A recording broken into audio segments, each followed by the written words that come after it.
I can't make you become who you want to be. You must want it enough to pursue it. The limit is self imposed. Hmm. That's a problem. And who's losing? Both of you. Discovering your body, connecting with your own body, connecting with the music, connecting with your partner. It is not linear. And that is what we should be doing, especially the more advanced we are. The following is a conversation with Magna Gopal. Magna discovered her passion for salsa dancing while studying at the University of Toronto. She pursued a career in dance, which facilitated travel to over 80 countries and allowed her to teach thousands of students across the globe. Magna learned valuable lessons about entrepreneurship, relationships, authenticity, and creativity that she shares with her community within and beyond dance. Magna developed a personal brand that focuses on empowerment through movement, communication, and mindset.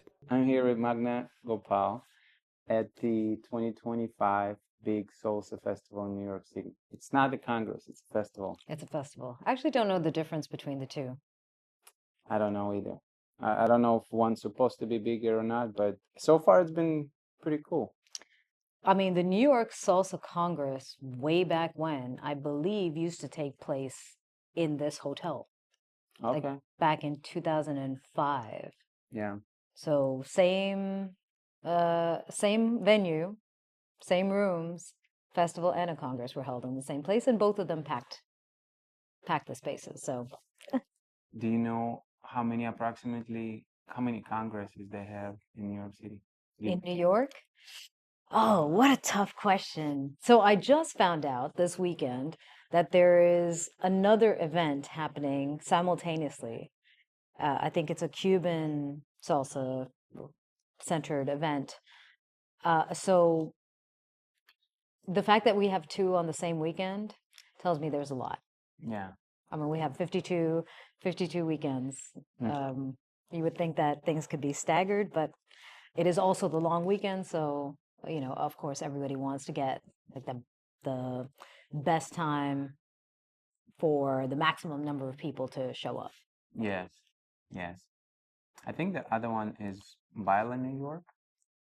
This sounds familiar. Mm. Yes. Yeah, it's a great lineup as well, for sure. So first time we spoke, it's been almost a year ago, and we did a live chat on Instagram, and you shared a lot of interesting insights with me.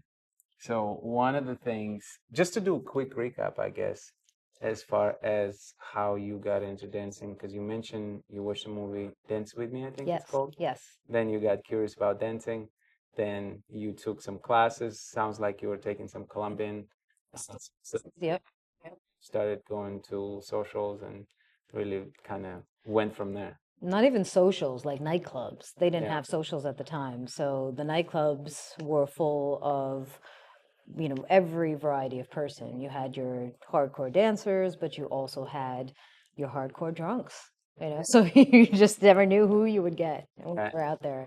And sometimes the coolest looking people were actually the worst dancers, as was I when I first started dancing. I used to always get like very dressed up, which I know there's always these criticisms. How come she doesn't dress up more and all this nonsense? But back then, I was always in like a dress. And I think people used to look at me and say, "Oh, she must be a good dancer."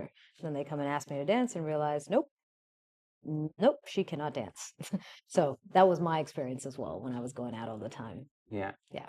So one unique thing about what you shared previously is that you learn pretty much on the dance floor. Hmm. Like you said, you barely practiced or didn't practice at all. All of it came from social dancing Hmm. or dancing in general. And you said you were hyper analytical, I believe, the term that you used. Take me through this process. How did it work for you? Of being hyper analytical. Well, hyper analytical in the sense that how did that learning process took place? Meaning, did you just always continue to learn as you dance, and what was going through your mind? So I would attribute the hyper analytical nature to a very innate nature of curiosity that I have. I am I'm childlike. I have a childlike curiosity. And if you look at kids when they get curious with something, they explore every aspect of it. If you give them a toy and it's supposed to just be bounced, you might find this kid like trying to peel it apart. Well, that's not, we didn't know that that's something that you could do with a toy, or that it can actually stick in certain places, right? So when you get curious about something, when you get really intensely focused, hyper interested in something, you start to explore it in different ways beyond how it was presented to you. And I feel that that's been my approach to not just dance, but anything I've found interesting. I'll give you the example. During COVID, there was QFit that I started running. So I did 60 days of workouts every day live on Instagram, YouTube, Facebook. And then after continued that program for I think 15 months as a paid program for the membership based. And in that program, like I would work out at the gym. It was pretty basic what I would do. But through that program, I came up with all sorts of exercises because I got so invested in like what can the body do? I can't go dancing, right? I don't have a partner here to practice with, but what can my body do? What are all the ways I can do something with it with minimal equipment, without having access to a gym, without being outside, right? And how can I keep other people interested? And that was one of the things about the QFit program, which is still available online on my website. But everyone was like, I don't know where you come up with these exercises. We had like one exercise that was called Rabid Donkey, right? That was challenging your shoulder strength, your ability to invert, your core strength, mobility, agility, balance, like all these things. So dance has been the same thing for me. I got into it, I fell in love with it, and then I just wanted to understand every part of it, particularly that revolved around connection. And I feel like I need to clarify that because I don't know if we talked about this in our last interview, but sometimes people say, "Oh, how come you don't know the history of salsa? How come you don't know like Cuban salsa and all of these other elements of it?" I'm like, well, that's hasn't been my focus. My focus was purely on physical connection with my partner and being able to read them. And I actually don't need any of that background to be able to do that. But I've dived into this in a much deeper way than other people who dance socially, for example. And you haven't performed or competed, right? I performed, You yeah. performed? I performed from the very beginning. Oh, okay. Yeah. So you've been doing it. But I mean, I haven't in a while. Yeah. It's weird to say I'm like retired because I'm not near that age. I hope nobody ever thought that I was close to that age. But yeah, the performances, I've kind of stopped doing that maybe 2025, I don't know, 3 years ago, 4 years ago. Competitions, I have competed in kind of like friendly competitions, where they have like social dancing, Jack and Jill's, Yes. like that, but not like the World Salsa. I don't know what they're called, but championships or something like that. I have not done competitions on that level, but something more fun. Yeah. And I did compete in a West Coast swing competition as an absolute beginner and managed with the worst technique on Friday, but good enough technique to get to the finals unanimously on Sunday. But again, interest, right? Like I really liked it. I had so much fun. The people were entertaining. The music was great. I knew the songs. I was allowed to dance to these songs in a partner dance versus just solo dancing. And I was determined to understand it. I was like, I'm going to be here for this entire weekend. I'm not planning on going to other events, so I'm going to make the most out of this. I'm going to get the most out of it. I'm going to try and give back the most to it. And yeah, Friday, I think I was doing cha-cha steps, basic steps. And then the judges were like, oh, yeah, that's not the step. I'm like, okay, take some of the classes and then put that into my mind when I was social dancing at night. Like, yes, it's fun, but I want to get better. So don't be casual and lackadaisical about it. And then by Sunday, competed and managed to get to finals. It works. Yeah, it absolutely works. But you gotta want it, you know. You gotta want more than what you're given. Mm. So with this way of learning, was this always sort of sporadic? Did you have some checklist that you would go over, or I'm just curious how it worked because you said there was more in the moment type of deal. So in the because in the moment, I'll tell you why I'm asking is because in the moment what helps me videos, for example, because when I have a video of myself dancing, I can actually see, okay, here I'm not doing this or I'm doing this too much. So it's easy for me because I visually can see it. Because in the moment, I could be really connecting with another person. Hmm. And I know I would not be able to recall a lot of things if I was just trying to recall it by memory. So that's why I was wondering how you did it, because obviously you still had quite a bit of videos, I believe, as well, right? But that's not how. Not how I started. Yeah, How old are you? I'm in my 40s. Oh, you are? Yeah, Okay, yeah, because I feel like you should know that like 20 years ago, 25 years ago, yeah, we didn't really right. have Yes, videos, right? I yeah, mean, if somebody recorded you, yeah, it was on an actual physical device that needed to be right. transferred to a computer before you ever got a chance to see it, and nobody did that. You know, it was so rare. That's why you would have what was it, VHSs from Congresses. You know, Yeah, they would put something out because who the hell is walking around with yeah, these big devices? So videos were not an option. yeah, You know, it wasn't something I could like go out and dance, record myself, come back and see it, yeah, review it. It really was just, I mean, if it was a checklist, then the checklist was make sure I go out. yeah, And then once I got there, the checklist was ask, ask, keep asking. Oh, you didn't get that dance? Keep asking. And that's what I would say the checklist was. And then the internal checklist, once I get the dance, was what are you doing? What do you remember? What feels off? How can you micro correct yourself so that that doesn't feel off? Like you're going to dance with this person again, or you feel like something that they gave you, a move that they led on you, is very similar to something they led 30 seconds before. Why is this different? You know? Or if you mess that up, how can you do it better this time? All right, so if I extended too far and felt pain, all right, well, next time I feel like he's pushing me back, I'm not going to take as big of a step, mm. right? But with some of these things, normally feedback like that, how did you know what was right and what was not right? Because I think with some of these things, they usually the feedback comes from an instructor or somebody who you've been working with, somebody who's been teaching you, right?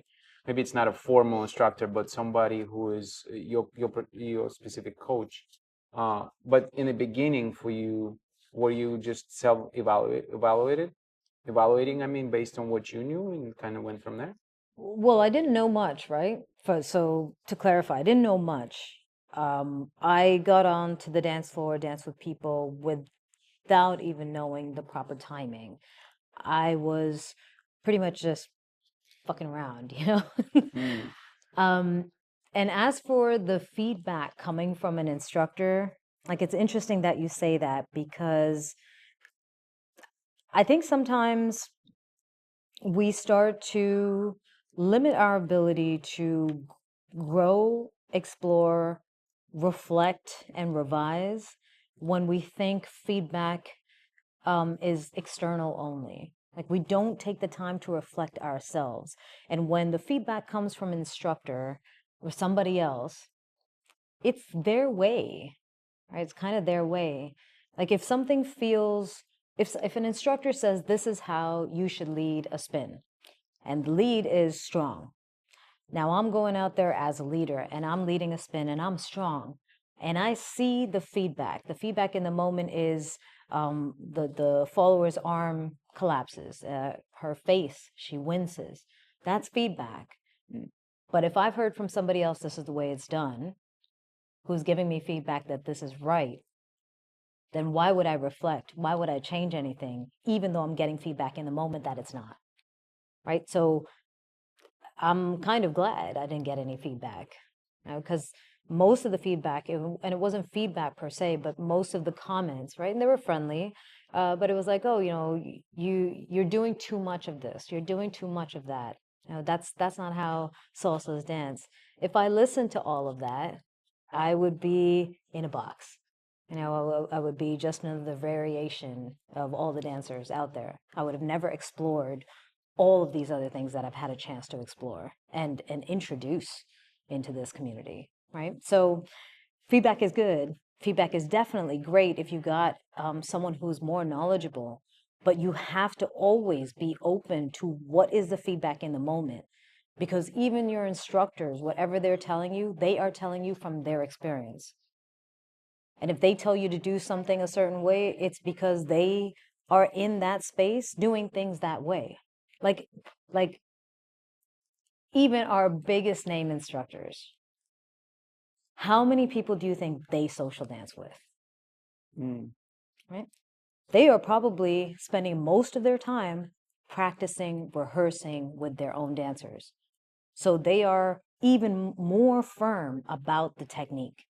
Whereas they're teaching that technique to someone who's going to go out and dance with 50 people this night and then another 50 people tomorrow, right? It's different. Like, you have to be open. You got to take everything with a grain of salt and always be open-minded to the feedback, and not just open-minded and receptive, but curious about what feedback is coming your way. And I think that's one thing I've done from the start, and I still do today, right? I did it in the start because I didn't know.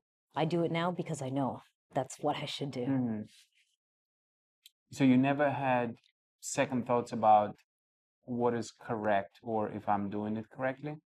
Oh, I had plenty of thoughts about whether I'm doing it correctly, because I would have a lot of disconnect, with these people that I'm dancing with.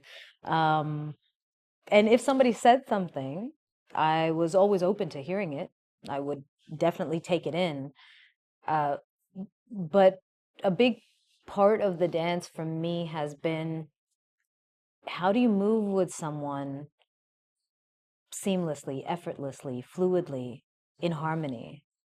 And you don't need technique, you don't need timing, you don't need the strict nature of the dance to be able to do that. We do that every day. If we started walking down the street, if I didn't know you and we just met crossing the paths, and we started walking down the street and you walk really fast and I'll walk really slow, I promise you that we will walk at the same tempo. We will find a way to synchronize with each other because there's a desire to connect that dominates everything else we're doing. So dance, I feel, is the same. And that's why with dance, some people say, oh, like dancing with somebody who's off time, right, is painful. I'm like, no, you just got to try and, if you try and connect with them, the timing, you find your way around that. But if you limit yourself, that timing is the only way. If you don't have the time, you cannot connect, then you've limited yourself, your ability to connect with someone. It's like a vocabulary, a language, but we all speak so many different languages. We have so many different words in our vocabulary. Just because I don't have speak the same language as you does not mean I can't understand you. It doesn't mean that we can't communicate, right?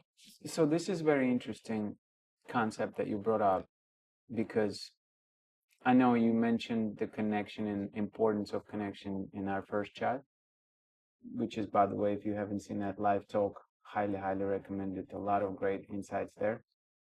And so with connection, if there is no structure, especially for somebody who's new, who's relying on structure, what are your thoughts on that? How they should even perceive connection if they don't have structure?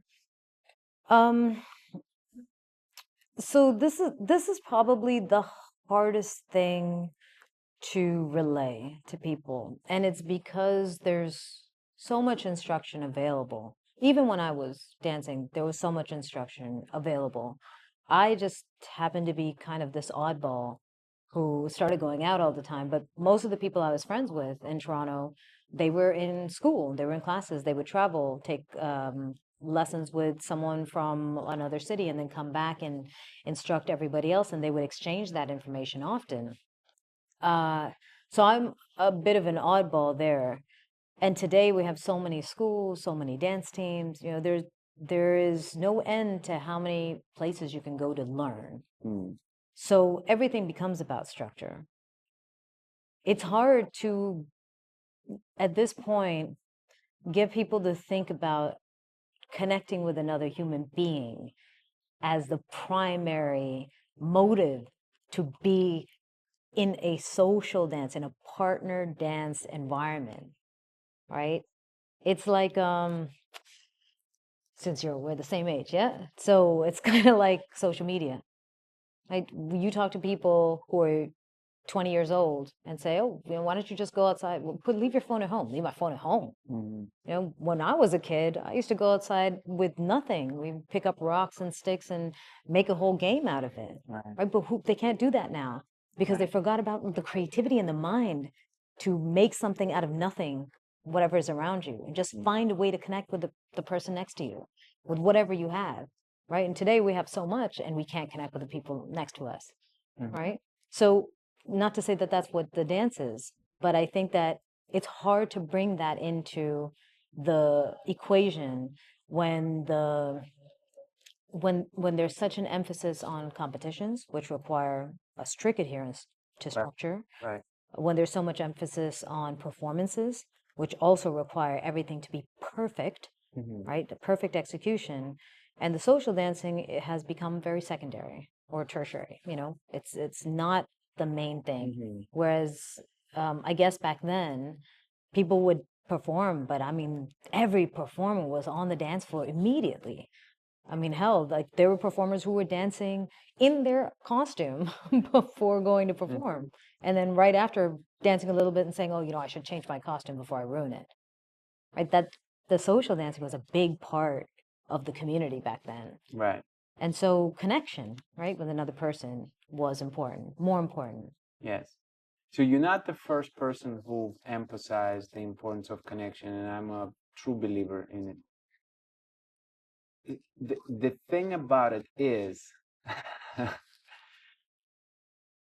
with performances, like you said, there's a very strict aspect when it comes to technique. Same thing with competition, even more so. With social dancing, connection is not really taught. Like if you're gonna go to, I'm judging based on my experiences. When you go to different studios in Orlando, they're going to teach you patterns mostly. Yep. They're going to teach you, hopefully, music if you're lucky. They're going to teach you some other technical components, but like connection is an afterthought. So I'm with you on the fact that connection is extremely important and it's probably undertaught. But I'm still coming back to kind of our original question, because if you're a new dancer, everywhere you go, you've been told how to step, and you've been told 1, 2, 3, 5, 6, 7. And so when you come to social dance or a club or anywhere, I think in your mind you should be doing 1, 2, 3, 5, 6, 7. Right. So what you just said about instructors and schools, your experiences, mine as well, what I've observed, this was actually, I can't remember which live chat of mine that I talked about this, but there is an onus, there's agency for a student. You have to want to explore something, again, beyond what is given to you. That's you. No one can make you interested, and no one can make you feel inspired. No one can make you dedicated. Or that has to come from within. If you are someone who is like, okay, well, I'm just going to take classes and then I'm going to dance with those people and this is what I'm going to do because that's what I learned, and not question anything, not experiment, right? Not try to fail, actually, right? Not try to succeed and fail. Try to fail, make some mistakes, go do something that you are certain it won't work. And maybe it actually does end up working, right? That's some of the stuff that I started doing. but just go and have fun, right? Because I can't make it fun for you. I can give you tools to have fun. There's the same tools I'm using to have fun. Right. I can't make you happy. I can't make you have fun. You have to explore that. You have to pursue that yourself, right? So I think there's that element too that is missing now. Back, I hate saying that, God, like back in the day. But I want to say I'm emphasizing it because it allowed me to focus on connection. Because there wasn't everybody was like just wanted to social dance. Social dancing was of prime importance for almost everyone I knew, instructors and just regular dancers alike. But back then, I feel like you could take a class, but you were always like, oh, I want to try what I learned, immediately. Yes. But you're already in the space outside. You're not recording a video so you never watch it for the next 10 years, right? You don't have a video actually, right? You have nothing to record. The only way for you to have that information ingrained in your body is to practice it and try it out. And I remember after workshops, right? Someone would try something like, oh, Magna, let me try something with you. And then after me, they're like, did that work? I'm like, yeah, well, that was a little bit rough. Oh, let me try it again. And then we'd see another person. Oh, let me try it with you. You would already be trying to connect what you learn with multiple people. Whereas now it's like, okay, I don't get anything in the class. I'm not going to ask any questions to clarify for myself because I don't want to look stupid like the person who doesn't know, even though questions are great. And I say questions are great because for instructors, we're always teaching from what we know, right? The challenges we face. I don't know your challenges until you tell me you have a challenge. So I appreciate questions. When someone says, what do you mean by that? Maybe I never thought about it because it was so obvious to me. So I appreciate those questions, but students don't even ask anything, right?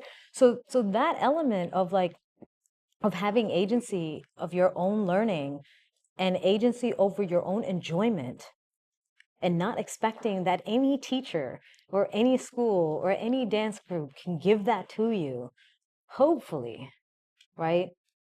For a new dancer, should give you like, all right, this is how I'm going to approach this. This is the information I'm getting. These are the tools I can use, but the drive must come from within. And if I look at any dance floor, I can see, even if it's all beginners, I can see there is much more on this dance floor than what I was just taught. There's much more on this Congress dance floor, festival dance floor tonight, than what I have seen in all my years of dancing. That's where curiosity comes. It's not saying I've been here, done that, I know everything. It's I've been around, I've done a lot, I don't know everything. What's new? That's the approach. And I think a beginner dancer can adopt that approach too. So going off of that, if you had your own studio, how would you teach connection? Oh, if I had my own studio, I would not have drop-in classes, first of all. My classes would not be even 1 month or 2 months. It would be like a school year or a semester at least. I want commitment. I can't give you like I've had it even with private lessons. I've had students come and sign up for 10 hours, and they're like, oh, well, I'm learning from Magna Gopal. You're like the best social dancer. I was expecting to be the best social dancer after 10 hours, right? Like, and I was like, what, through osmosis? Like, here, You touch me. I, I'm going to be amazing tonight. I mean, I wish I could, right? I mean, who wouldn't want that power or be able to even like drink from the fountain of youth and say, okay, I'm blessed for life. But I had given like these students exercises, simple exercises. Like I want you to take these patterns that you've learned, break them into 8 counts. I'm sure you've learned tons of them, and they were taking classes from prominent instructors in the city. I'm like, just grab 5 8 counts, rearrange them, okay, and then come back to me. And they never did the homework. And then they were like, well, I just feel like I thought I'd know more. I was like, but you didn't do more, right? Like I can't make you become who you want to be. You must want it enough to pursue it. And then I can give you tools and information and guidance and redirect you if you're veering off course, but I can't make you step. I can only show you a path. And that's a problem. The example that you just gave me about people did not want to rearrange a few counts, is that hypothetical or is it actually Oh no, it's real. happen? Yep. Oh, wow. It was a simple exercise, but and the reason was because my student felt frustrated that he didn't feel like himself. He was trying to remember all these patterns, and he was very diligent about practicing, recording, reviewing. And I was like, okay, well, I mean, how are you going to know if you're good at leading something if you're only able to practice it in a certain sequence with a certain people?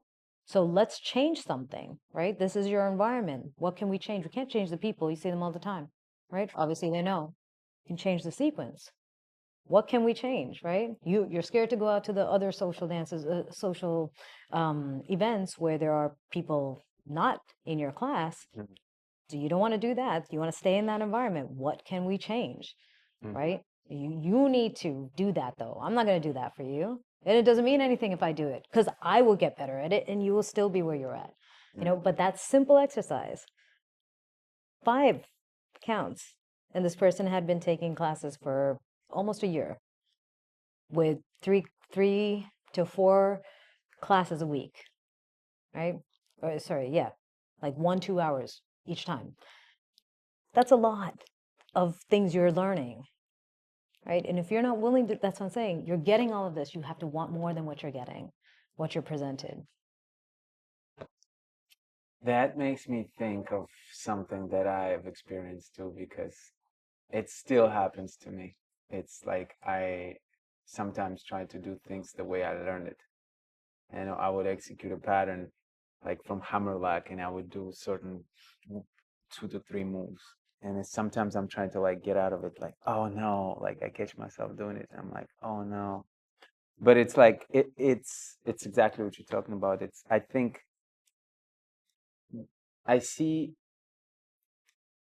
a sort of a benefit to learn and to get some things in your head, but I also think if that's the only way you can do it, it becomes a crutch. Yeah. Yeah, and there's nothing wrong with it, right? I'm not discouraging anyone who's listening, watching. I'm not discouraging you from taking classes. I think it's great that we have so much instruction out there. I don't think it was like this back then, right? So I think it's great. Like, definitely go and take lessons and practice where you get to meet people too, right? Yeah. These are now students in your class that are your peers that you don't have to be as shy about when you meet them in a social, versus me going to a lot of the socials not knowing anybody and just kind of being like, it's great. But don't limit yourself. That's my entire message is, don't limit yourself, because everyone who comes to me saying, I feel limited, does not acknowledge that the limit is self-imposed. That's a problem. Yes. There's such a dependency on the instructor. There's such a dependency on a school, on other people making your journey have value, making you enjoy what you're doing, making you progress and grow and get creative, and zero acknowledgement of the agency you have in that space to actually pursue those things yourself. Like, no one else can do it for you. Yeah, and I think a body works in a very interesting way, because I think if you practice Suzy Q, 8 count, and you always do half to the right, half to the left, or vice versa, I think this is how your brain is going to be wired. I think it's a self exploration type of journey. If you go 3 counts to the right and then right turn instead. Yep. And you tried something new, like you said. Yeah. Or maybe you do Suzy Q into the right turn. Right. Or something else. And then all of a sudden, it's no longer about any pattern. You're breaking a pattern. It's about allowing your body to feel the movement, and then realizing that you can be free with that. Right, exactly. It's about allowing yourself to explore freedom of creativity, like being in a place where everything you know is in your sandbox. You know, nothing. You're not in class. You're not in a test. Yeah. You're just in a playground. You know, and everything that your instructor tosses to you is just another toy. Your choice how you want to arrange them. Your choice which one you want to play with today. You know, but I would say one of the easiest ways to explore self, like your personal expression, is to rearrange. And it doesn't have to be a lot. Just take one thing out of there and put something else in there. You know, just in the mix and see how well you do with it. And if you don't do well immediately, then there you go, right? Here's something that you can work on. And if you got it really quickly, then make it more complicated. Like that was, I'll go back to QFit because fitness wasn't something I ever approached. I just did it for myself. But here I was now doing it like I was with salsa. I was teaching other people, I was providing to other people. And so I wanted to make them as excited about it as I was, right? So with like push-ups, right? First time, yeah, okay, everything was like a regular push-up. Then the push-ups became staggered, you know, or deficit push-ups, or with a slider with a sock where you would like push up and slide your hand. There's so many ways to do push-ups, right? But we end up just doing this, and this is great. It's a great workout, but you're really only going to work certain muscles. You'll never be able to hit everything unless you try to explore more things. And when you explore, you're like, wow, I thought I was strong here, but I'm actually weak here. And once you get stronger there, then all of a sudden it just opens up another door. It's like playing a video game, right? Like you advance to the next level and you're like, wow, I got armor and I got a sword now. I don't have to fight with a wooden stick anymore, right? But you gotta pursue it. Yeah. You have to at least give it a try. Yeah, and not at least give it a try. It's not that even. It's you got to keep trying. Yeah. It's not a one-off. And that's the most important thing. It's really not a one-off. You just got to keep on trying. Otherwise, why, right? Why this? Yeah. Well, you know, it's so funny that the timing of this conversation because I think I'm on that cusp. I'm on the cusp of coming to socials and trying to let go in the sense that I just like a lot of times I just dance to the music. Right. Sometimes it's cool to just stand there and just groove to the music by yourself. Right. And then few times when I do something that was not planned on the dance floor, I like celebrate it. It's Yeah. like, yes, like I did something without thinking about it or pre-planning a move, And that's like the best feeling ever because I think that's what real improvisation and real connection in a sense of connecting your body to the music Is. is. Yeah, yeah.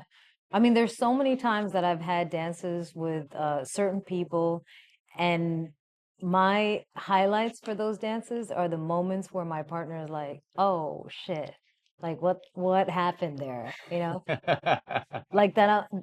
And I feel proud of that moment because some of these people I've known for years. I've danced with them for years, and I'm glad that I can still surprise them. Yeah. Right, and that's beautiful, right?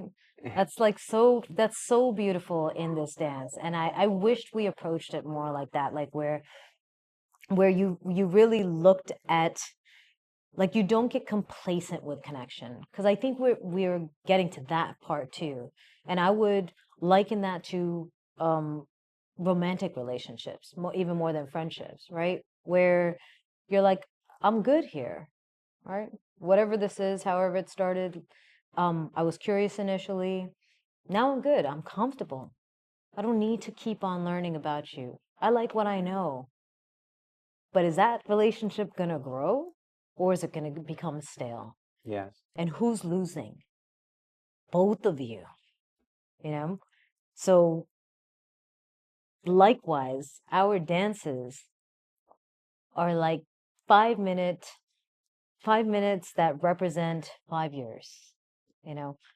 And if we can look at those moments and approach them with that like, let me surprise you, right? What am I surprised by?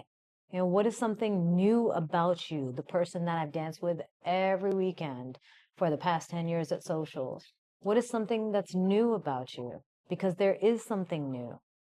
And if I can't see it, it's not because it doesn't exist. It's because I am choosing not to look for it.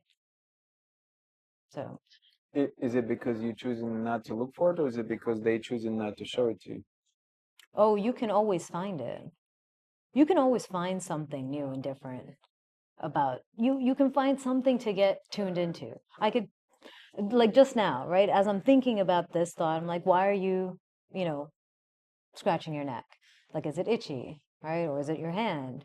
Or I'm curious. What is it? Right? I could start asking questions. Right, We could right. dive into that, Yeah, right? People can hide things. They might not want to show you something, but that doesn't stop you from being curious about them.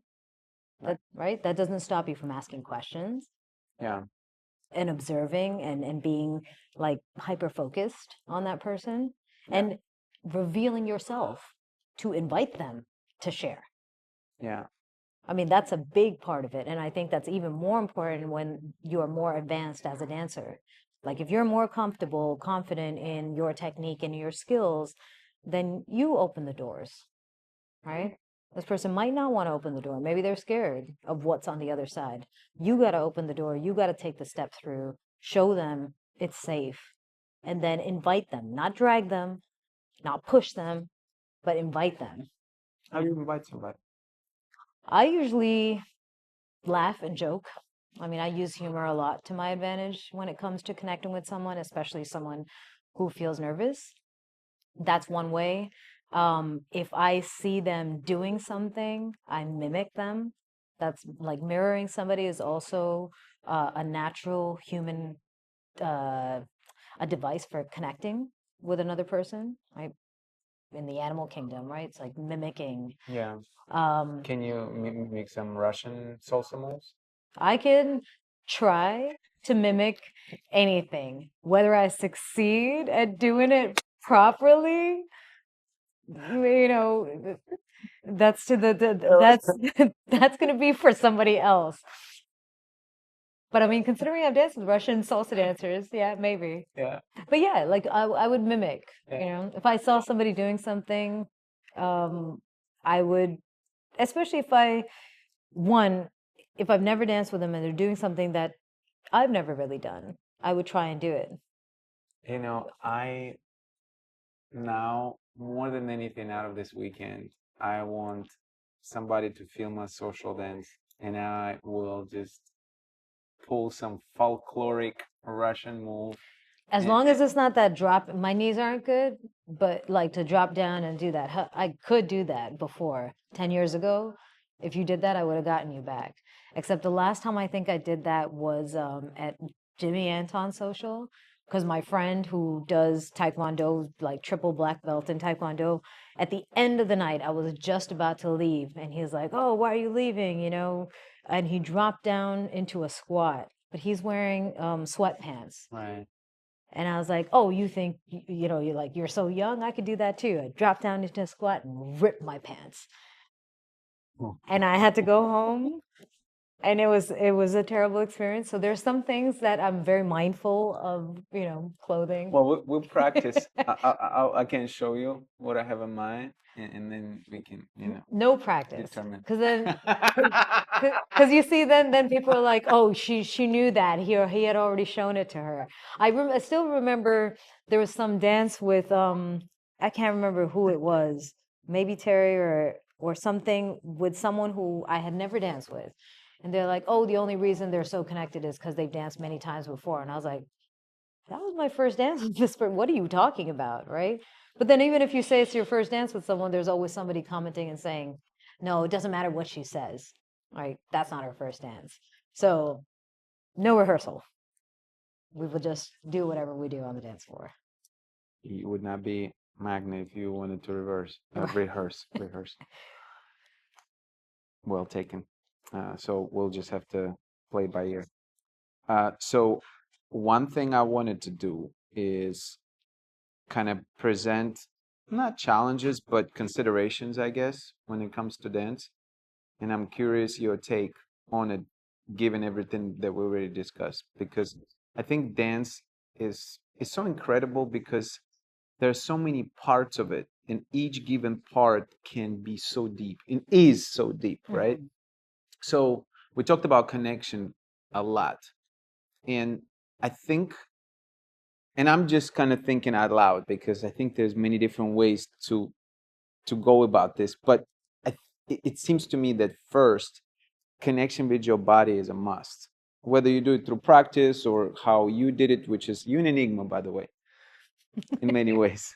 So, which is great, which is great. But the way that I perceive it is like I need to connect with my body to know how to move my body, to find my center, to be efficient at movement in order for me to feel then that I can connect with music, because to me that's kind of a natural progression. If I don't connect with music, then what am I doing? I'm just moving for the sake of moving, and then which hopefully will allow me then connect with my partner, because the progression is I should be able to control my body, then connect with the music, then connect with a partner to the full extent. What are your thoughts on this? Like, do you ever thought about approaching it step by step that way, or? I think that my approach to it would be, it's more circular to me.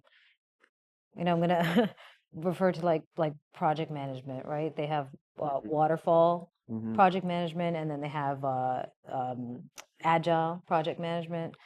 So in waterfall project management, you decide, you make a plan, and then you start working on it, and then you finish, and you really try your best not to deviate from that plan. But in agile, the whole idea is to reiterate, to do it quickly and to reiterate, get feedback, improve whatever you need to do, put it out there, do it again and over and over and over, right? So discovering your body, connecting with your own body, connecting with the music, connecting with your partner, it is not linear. It is circular. You discover your body, you end up connecting with the music, you start dancing with a partner, you discover your body more in that process, right? Then maybe you're connecting with a partner, you're like, oh, through my partner, I discovered the music, right? So it's constantly cycling through those. And that's why I don't prescribe a certain path. Like, I think for this dance, ideally, it would be great to understand the basics, right? What is the timing? Because that's a language. That's what we're trying to connect through that language. So if you know it, it's just going to give you an advantage getting in there. So the basic, the timing. Listen to music just to get an idea of what the tempos are like. How quickly must you execute that basic, right? Because when we do 1, 2, 3, 5, 6, 7, that's pretty easy. When the song comes on, it's actually 1, 2, 3, 5, 6, 7, right? It's much faster. Can you execute? Mm-hmm. So at least get those two. Then get a general understanding of some basic movements with a partner, to connect with a partner. And your discovery of your own body is going to change with every partner. It's going to change with every move, even with the same partner. It's going to change with every song or part of a song with the same move with the same partner, right? There's really nothing, and I know I've said this one before, there's no moment, there's no second that repeats itself, right? Complacency is a choice. Things are changing.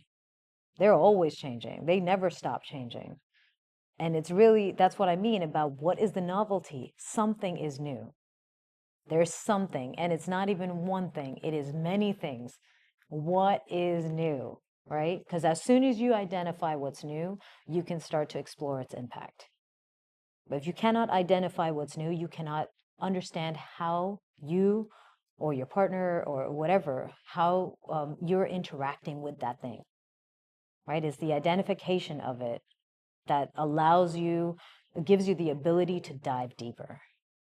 Mm-hmm. But to identify it, you must be curious, because it is very easy to get into a routine, to identify the things that we know, that we've been told to identify. What's the timing? Oh, okay, I know that. But that's not what it's about. And it's really about looking at, okay, let's say we danced every weekend, for 10 years, and we go to the same social, same DJ and everything. Something is different. What could it be? Maybe you just came back from a festival, right? And you had a great interview with somebody and you're feeling inspired. That's different. And somewhere in your dance, it's going to show. Can I see that? Can I feel that? And once I do, what can I do with that? How did that impact me? And how can I give that back to you? It's a lot of questions, right? I think my approach is really lots of questions. And that's why I always encourage like students that just ask questions of your instructors, ask questions of yourselves, ask questions of your partner within moderation, because that's not what the dance floor is for, right? Like unless you're someone you practice with, but ask questions, like constantly reflect, like what went well, what didn't go well, what did I like, what did I dislike, what was my partner giving to me? Did I even interpret that correctly? Was my interpretation of what my partner was sending off to me accurate, right? Like how many times do we dance with somebody and say, oh wow, like so much attitude, and that person was nervous as hell, right? They're a total introvert. They just got into dance, they're very good. They're methodical about their approach. So they're good technically. And so they're advanced, but they're still introverted. Their personality is an introvert, right? They're quiet, they're shy, they're nervous still, even though they're good. And here we are thinking that they're assholes because they're not socializing the way we are, right? Like, so it's not just about, okay, what can I do better? But am I interpreting what's around me correctly? That was rough. Was it rough? Or was I losing my frame in that moment? It can be either or, and it can be both. It's not always one way. Right? And that's the idea of exploration. That's the idea of questioning things. And that's what makes you better. When we spoke last year, you emphasized the importance of smile. If you have a new dancer in front of you a new lead who can barely dance, who's super nervous, but smiles, do you think it's sufficient? Yeah. But also, like let me course correct that a little bit, okay? Because even the smiles are it's a socialization that we are used to, that I am used to, because I feel very comfortable around people. But I have come to meet many people who are not as comfortable around people. And smiling doesn't come naturally, not because they're not happy, not because they don't feel joy, not because they don't want to connect with the person, but because they just doesn't come naturally, right? And then I watched this show, Love on the Spectrum on Netflix. Oh my God, what a great show. Like, I think every dancer should watch this show. Any partner dancer, social partner dancing, should watch this show because you see the way they talk to each other, right? They're all on some level of autism. And me looking at them, watching their behavior in these dates, I'm like, oh, that's interesting. Like if I was with that person, I would totally think they weren't interested. They go back home to their family, they're like, oh my God, I think I'm in love. Right? But there's nothing about their mannerisms, about the tone of their voice, about the intonation and inflection, or their posture or their facial expression. Nothing to me would have communicated interest. Right? So how wrong can we be? Right? That's the idea. Like with connection with another person is not just about like I'm right about something, because we're always looking for affirmation and validation that what I thought was accurate, what I thought was right. But how wrong can you be? And can you accept that? And what can you do to change that? Right? So the smile stuff, right? It's important. And it's great when it shows up. And if there's somebody who's smiling and they don't have their basics or anything like that, I'm okay with that. But I also don't expect it. It's a nice to have, but it is not mandatory, because that might not come naturally to you. And who am I to project my personality on you and expect you to do the same, right? I will give you of myself for sure. And if I elicit something out of you, like a smile and a lightness, great. And if I don't, no problem. I'm going to try and go off of the feel, because there's a lot that The face doesn't need to communicate. The faces do not need to communicate. That touch can. Mm. Touch can tell me if you're comfortable, you know? And through touch alone, without even the smiles, I can make you more comfortable. And we know this when we get a hug, Yeah. right? So it's not even like, oh, what are you talking about? Touch or anything. It's as simple as a hug, or as simple as like someone's like sad and you're like, you know, you put your hand on them, but you send your emotions to them and it changes the way they feel. Mm-hmm. You know, they could still be crying, but you can tell that they're like a little bit more relaxed. Right. Couple more things. I know, we're approaching. Wow, it's almost an hour, so gotta wrap up here. Wow, I was like in a trance. Good, good, really good. We spoke about vertical ladder. Yes. You remember that Yes, yes, concept yes. that you explained to me? So vertical ladder, you were saying that this is not a linear ladder for advanced dancers. If you're advanced dancer, if you think you are, you should be able to move up and down the vertical ladder and adjust to whomever you dance Yes. with. I'm curious, I guess, about a couple of things. Did you create this on the fly when we spoke, or you Yeah. really you created it on the fly? Yeah. Okay. I think either I did or I had recently just spoken about it. But I can't remember if it was with you first or in a live chat after. Okay. Or in a live chat before. But I know I did mention it again in a live chat, but I don't know if that came first and then I said it to you or if it was first with you. I really love this concept of vertical ladder. Can you explain it one more time? And I guess why you believe it's that way is the way? Yeah, absolutely. So, you know, when we think about our journey, sometimes the way it's presented is as if we are starting here and then going in this direction, which means maybe we're not really coming back here for any reason. And so you start as a beginner and then you leave this box and you move to this one, and now you're an intermediate and you leave this box and you move to that one. And so if you dance with a beginner, it's so far away, right? Like you're in such a different space that this doesn't make sense anymore to you. Whereas when you approach it as a ladder, it's it's like this is the first rung, and for you to have climbed to the second rung, you have to be able to do this rung properly. You have to pass this rung to get to that one. And then after that, same thing to advanced. So the further you go, you actually have a very clear view of what you just went through. Mm-hmm. And ascending and descending that ladder feels much easier than traversing this distance, you know? I mean, you could also come back, right? But I just feel like a ladder, because you don't really think of a ladder as, okay, I'm going to go up and I'm going to hang out here. You think of a ladder as something you ascend and descend often, Right. right? Whereas if you are on a journey going somewhere, who knows when you're coming back? Right. But a ladder is something you're like, okay, I got to go up. Oh no, I got to pick up some more tools. Oh, now I got to go a little bit higher to make that fix this or fix that, right? You're constantly going back and forth. And that is what we should be doing, especially the more advanced we are. That should be easy. Mm-hmm. And if it's not easy, then are we really as good as we think we are?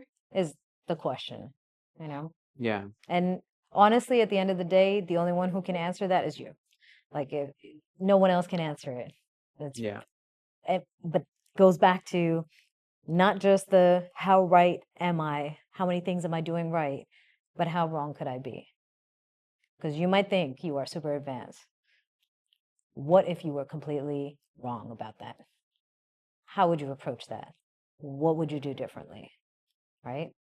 Well, and if you are truly that advanced and you not willing to go down that ladder, what does it say? Does it say that you're not willing to have humility to come down that ladder to actually meet somebody where they at? Yeah, absolutely. It like, so there's so many things, right? Like that's what I mean about how wrong could you be? Mhm.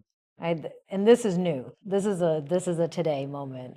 Because I feel like all of this is coming to me now, and I don't recall ever saying this before in this way. But there is that question of how wrong could I be? And I think I would say probably in this past year and a half, maybe, and it's not even all dance related. It is actually just asking that question, how wrong could I be? That has helped me get through a lot of moments. Because it's easy to find where I'm right.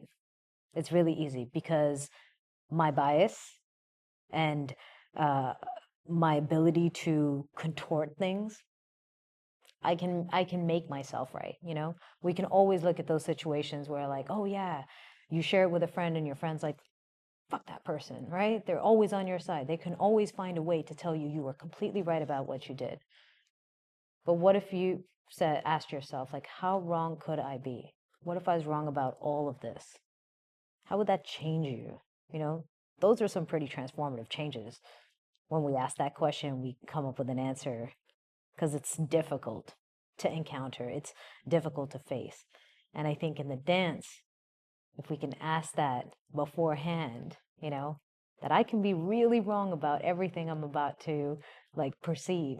So let me check myself, and try and approach this with minimal judgment and try to bring my best and understand that even that is a work in progress, then we can build better connections.